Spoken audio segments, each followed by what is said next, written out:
Hello भाई, मैं हूं सक्षम और आज जो अपने आगे गाड़ी खड़ी है इस गाड़ी को हर कोई लेना चाह रहा है। बिग डैडी ऑफ एसयूवी के नाम से आती है और भाई मैं खड़ा हूं इस गाड़ी के आगे, स्कॉर्पियो एन के आगे। लेकिन फ्रंट लुक्स देख के थोड़े से आपको चेंज लग रहा होगा और समझ आ रहा होगा कि बिग डैडी तो है, स्कॉर्पियो एन तो है, लेकिन जो हम हर बार देखते हैं ना टॉप मॉडल, वो नहीं है। ये गाड़ी है भाई Z4 वाली, बिल्कुल Z4 वाली भाई ये वेरिएंट है, जो गाड़ी आज के टाइम पे किसी को नहीं मिल रही। पता नहीं भाई लोग कैसे ले लेते हैं। आज मिलेंगे भाई इसके ओनर से और जानेंगे कि आखिर कितने का पड़ता है Z4 वेरिएंट, क्योंकि most value for money variant है ये। इसमें हालांकि अलॉयज वगैरह नहीं आते, ये इन्होंने पार्ट ऑफ एक्सेसरी लिया कंपनी से, लेकिन भाई जो बाकी सारी चीजें हैं ना जो ये गाड़ी ऑफर कर देती है अपने प्राइस सेगमेंट में, most value for money variant इसी को कहा जाता है। आज इस गाड़ी के ओनर हेमंत सर हमारे साथ है। हेमंत सर कैसे हैं? I'm fine. हेमंत सर थोड़ा एक इंट्रोडक्शन हो जाए सर, कहाँ रहते हैं, क्या करते हैं? Staying in RD City, Sector 52, Gurgaon. Sir सबसे पहले मैं आपसे एक ही क्वेश्चन पूछूंगा कि वाई स्कॉर्पियो एन, क्या मन करा कि ये जाते हैं और जाके स्कॉर्पियो ये माफिया लेके आते हैं? No, it's not like that. See, I am using two more cars. I have one SX4 and I have one Mercedes. So this time I want to really buy a SUV rather than sedan. So that is why I plan to buy this Mahindra. Sir क्या budget आप लेके चले थे जब आप ये गाड़ी देख I रहे थे? was looking around 20 lakhs. तो ये गाड़ी सर Z4 वेरिएंट है, ये most value for money variant कहा जाता है। ये तो मिलता ही नहीं है, डेढ़ दो साल की वेटिंग है। तो आपने कब इसको बुक कराया था कि आपको मिल गई है गाड़ी? I booked this car on 12th of February. Okay. And I got this car on 13th of March, less than 28 days. Sir इतनी जल्दी कैसे मिल गई? You know, everybody has their own connections. अच्छा। So that is why even I have some connections, so I've got it. I'm lucky to got it. कोई after sales aftermarket accessories भी Mahindra They ने have the given है? me- Yeah, there is one condition which they gave me the car, that alloy wheel and the leather seat covers. That is from the company only, and I have to pay 93,000 extra. अच्छा 93,000 उन्होंने लिए हैं। Yes. तो कितने की पड़ी है आपको ये एक्सेसरीज वगैरह Around मिलाकर? 20.4. सर 20 लाख रुपए लगभग जब एक आदमी खर्चता है तो उसके पास और भी ऑप्शंस है। टाटा सफारी है, XUV 700 है महिंद्रा की, वो गाड़ियां क्या आपने देखी नहीं, कंसिडर नहीं करी? No, XUV 700 I must have seen, but the thing is now it is a little bit, it is already, the road presence was already there in the market. So I want to buy something which is, not very common. That is why I opt for it. And Safari also I checked, but that is not, I didn't find worth it. लेकिन ये fix था कि लेनी SUV ही है। Yeah, sure. Video में आगे बढ़ने से पहले भाई मैं आपको बताता हूँ एक बहुत ही इंटरेस्टिंग चीज। अगर आप लोग अपनी कार सेल करने का सोच रहे हो और आपको चाहिए अपनी कार का बेस्ट प्राइस, तो OLX ऑटोज ही देता है आपको आपकी कार का बेस्ट प्राइस। साथ ही साथ भाई यहाँ पे आपको मिलता है फ्री इंस्पेक्शन, वो भी फुल ट्रांसपेरेंसी के साथ। RC ट्रांसफर के झंझट नहीं है और साथ में भाई इंस्टेंट पेमेंट जैसे ऑप्शन भी बहुत मजेदार आपको मिलने वाले हैं। तो इंतजार किस चीज का है भाई, नीचे डिस्क्रिप्शन में लिंक दिया हुआ है, फटाफट से जाओ, लिंक पे क्लिक करो, अपनी गाड़ी का इंस्पेक्शन कराओ, वो भी फ्री में, और अपनी गाड़ी बेचो बेस्ट प्राइस पर। तो सर गाड़ी तो आपने ले ली है, बट मेरे को दिख रहा है कुछ चीजें इसमें भी मिसिंग है, जैसे कि ये फॉग लैंप हो गया या फिर यहाँ पर भी वो हेडलाइट्स दूसरी हैं। Fog light. Generally people are going outside to get it done. But actually, everybody has to go from, everybody has to buy it from Mahindra itself. Because if you buy it from Mahindra, it will be a little expensive. Doesn't matter. But the thing is, the warranty on the car, on the electric system should be there. So that is why I'm still waiting for Mahindra to get me this.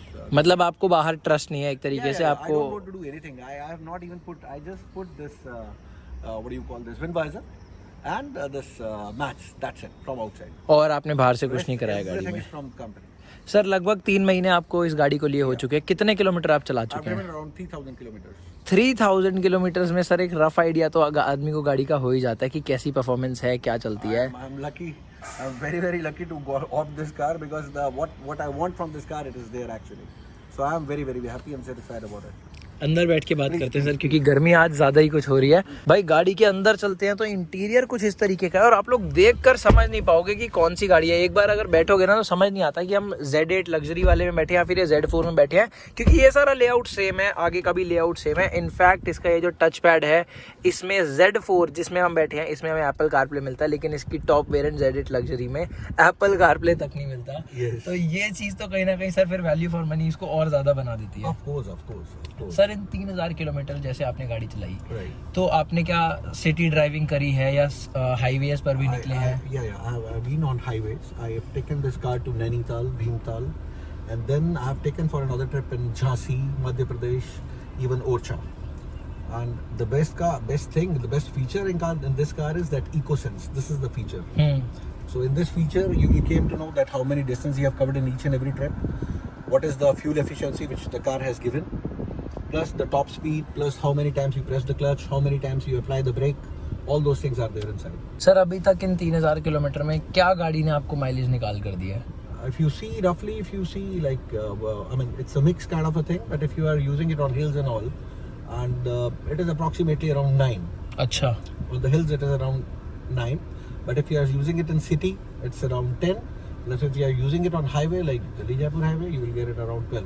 लेकिन 10, 11, 12 से ऊपर नहीं जाती है हाँ, turning नहीं, cost, no, उससे ज़्यादा not नहीं more जाती। than 12. This is a petrol version, and it will not go more than 12 because this is 2.2 liter engine. So, बिल्कुल, मैं वही चीज़ सर पूछना चाह रहा हूँ कि इतनी बड़ी गाड़ी जब कोई लेता है तो वो ये सोचता है कि मैं डीजल पर जाऊँगा, आप पेट्रोल पर क्यों गए? no, I have never in my life used any diesel car. Okay, So that's why, that's the first thing. And on the top of it, the second thing is, you know, if you are buying a diesel car, the validity of the same car is 10 years. But when you are buying, if you are going for a fuel one, I mean petrol one, obviously you will get the life of 15 years. मतलब आपने क्योंकि आज तक diesel use नहीं की इसलिए नहीं That ली is also- basically, that is also ये one एक हम reason. कह सकते हैं। Yes, ठीक है yes. सर, फिर आप मैनुअल पर गई है, आपका फिक्स था कि मैनुअल ही लेनी है या of फिर course. ऑटोमेटिक का मन था? See, Merc I am already using, that is automatic. I want to buy, you know, if you are going on highways and all, and especially on the hills, at that time you might need, I mean, this is much more, you will feel much more confident if you are going on a hill with the manual one rather than the automatic one. आपने जैसे बोला कि आप बार बार hills का जिक्र कर रहे हैं, आपने Right. कहा कि मैं 2-3 बार होके भी आ चुका हूँ। Right. 4x4 क्यों नहीं ली सर, फिर जब आपका इतना हिल्स पे चक्कर लगता है? 4x4 generally people who are going to, you know, long terrains and all, if they are going to Leh Ladakh and all, and using very roughly, they are the one who are using it. आपको basically need नहीं लगती Yes, उसकी? yes. For me, there is no need of that. Rear wheel drive आपके लिए sufficient Yes, है? yes. More than sufficient. ठीक है। बाकी सर अगर बात करें गाड़ी की ओवरऑल अभी तक आपको कैसी लगी है चलाने में, या फिर जैसे आपकी फैमिली के साथ आप गए होंगे तो Right. उनका क्या स्टेटमेंट रहती है कंफर्ट लेवल को लेकर? See, they are very happy about it since the day I bought this car. I mean, hardly I used Merc since the day I bought this car. अच्छा, So even my kids they wanted to go in this car. So and the best part is the steering which they have given. It is electronical cigarette. I mean this thing steering, which is very cool to drive. I mean very easy to handle. So that is very good feature. मतलब इतनी बड़ी car चला रहे हैं हमें पता नहीं चलता क्योंकि स्टीयरिंग व्हील इतना And हल्का you है। know the best part is you will get all the features in this. Even cruise control is there. All this, even in this your cluster, you can see all those things, all the warnings, everything is there. So I mean this is the best. And if you talk about the music system, it is really very nice system that they have given. Sir एक चीज़ मैं आपसे पूछना चाहूँगा, जैसे आपने 3000 kilometre गाड़ी चलाई है तो कहीं ना कहीं इसकी फर्स्ट जो इंस्पेक्शन होता है वो तो हो गया होगा? Yes. उसका एक्सपीरियंस कैसा रहा है आपका पर्सनली अगर मैं पूछूँ तो? No, Mahindra people are cool. I mean the way they have treated me nicely, and even the car, they have checked each and every point. And only two things which I have they told me that they advised me to do it. Like there is one underbody paint just to avoid the rust, which I have done it. That's it. और उन्होंने ऐसी कोई Nothing. मतलब एक तरीके से जो बोला जाता है महिंद्रा की आफ्टर सेल्स बेकार है, लोग बात नहीं करते, right. ऐसा कुछ आपने फेस नहीं किया है? I have not faced anything like that. Sir sunroof का ऐसा नहीं लगा कि मिसिंग है, सनरूफ की नीड नहीं लगती आपको? No. Actually, if you see, there is no need of sunroof in the car, and especially when you are staying around Delhi NCR, we have so much hot days, and in the winters it is too much cold, So it's just for fun for small children. They love to do it, but still I have it in my Merc. I didn't find any need of.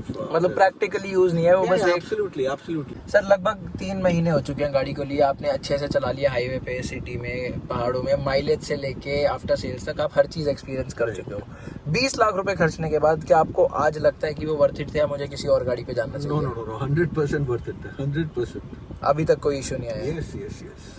चलो ठीक है भाई, इतने रखते हैं आज की अपनी इस वीडियो को, ज़्यादा लंबी नहीं खींचते, छोटी सी रखते हैं क्योंकि गाड़ी तो हमने बहुत बार देखी हुई है, लेकिन मेन ये था कि जब Z4 बंदा लेता है तो वो कुछ क्या सोच के लेता है, और Z4 में भी जब 4x4 को छोड़ के 4x2 मैनुअल पे जाता है तो उसकी क्या सोच होती है। बाकी Hemant sir, thank you so much, आपने पूरा एक्सपीरियंस अपना शेयर किया हमारे साथ। आई होप यार आप लोगों को अच्छी लगेगी वीडियो। इतना रखते हैं अपनी आज की इस वीडियो को, यहाँ तक वीडियो देखी है। थैंक यू सो मच भाइयों।